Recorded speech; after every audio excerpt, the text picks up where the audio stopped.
In this video, I will show you how to get a boarding pass on United apps. So we also need to just go to United Airlines website or to the app itself. And before you get a boarding pass, you first need to purchase a ticket. Head over to united.com and then you should be able to see this. Let's book right here, apply it, and let's go to, for example, Hong Kong. Let's search for it right here. And then just choose a date as well as a class type and click on this find flights option. Now once you have done that, it will show you some flights that they have available. Now in here can't find exact match, but they can also search for nearby airports if ever. For example, let's choose in here the search option and you should be able to see it right here.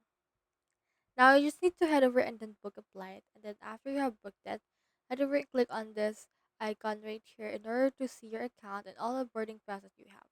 So that's how you get boarding pass on the United apps. Hope we help.